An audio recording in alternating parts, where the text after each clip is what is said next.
We know it's a hazardous industry. That licence there will take our professionalism one stage further. It's always struck me as odd that the UK demolition industry is not licensed.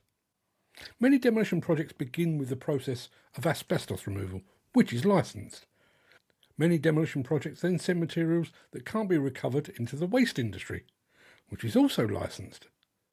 And yet demolition, an equally hazardous sector, remains unlicensed.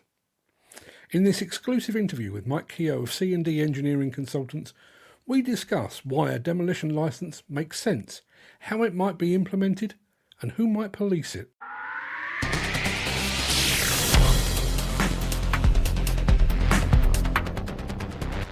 The reason why I believe we need the licence in 2025 is they recently done a number of pre-qualifications where we're the consultants, and we have looked at insurances, we've looked at qualifications, and ultimately we've seen clients not take our advice, to which we've walked away from jobs, and then we're subsequently seeing accidents and developments on sites where they haven't followed the demolition procedure.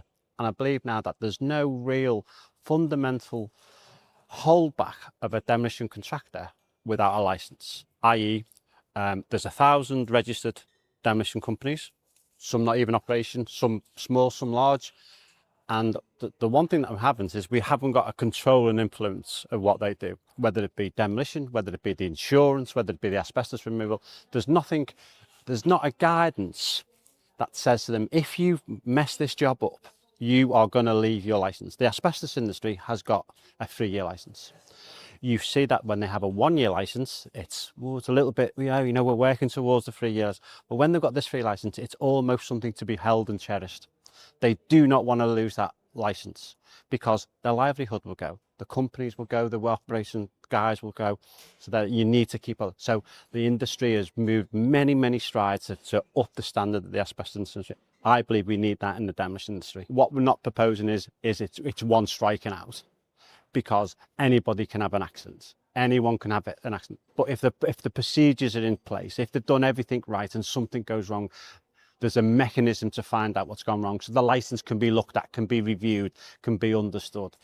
If there's a number of fatalities or injuries or collapses on a set and they're not following procedures, well, yes, once the license is revoked, then the company is defunct, they can't work. That's the only way as an industry we're going to produce quality. And it's a bit like somebody said to me the other day about having a license or a card, an identity card. Well, I've got nothing to worry about. Good, reputable companies, when we're blessed in the UK that we've got fantastic companies in there, they will not have any worry. Maybe some of them will say different to me, but they will not have a worry for producing a license, because I think they'll give them more work. It will take away the elements of demolition contractors that haven't got insurance, haven't got CCDO, haven't got training, haven't got operatives trained, haven't got the right plant and machinery. That will go away, because you will need a license and you'll need a standard to hit it. We'd have to get buy-in from the HSE. We'd have to ensure that but there's got to be some teeth behind it. Now, somebody may be cynical and say that a consultant like myself, oh yeah, you're only interested, so you'll sign things off or you'll be there. There's other consultancy companies, we're far bit too busy anyway. But what I'm saying is there needs to be a policy where it be licensed, where there's teeth, and if you do something wrong, the HSE can remove a license, or a government department, or de facto somebody else above that industry, to say that's been done wrong, you're not carrying out the right works, you can't work in this industry. How many times on a Saturday morning do we go past and we see demolition contractors, small companies taking roofs off, no scaffolding? Come on, we've got to, it's 2025, we've got to stop this soon before we have more accidents and injuries in the industry. And we are really well regulated in the UK, but just think that license there will take our professionalism one little stage further. The initial costing, which then there'd be a cost to it with the HSE, would not be detrimental for the contractor doing the work properly.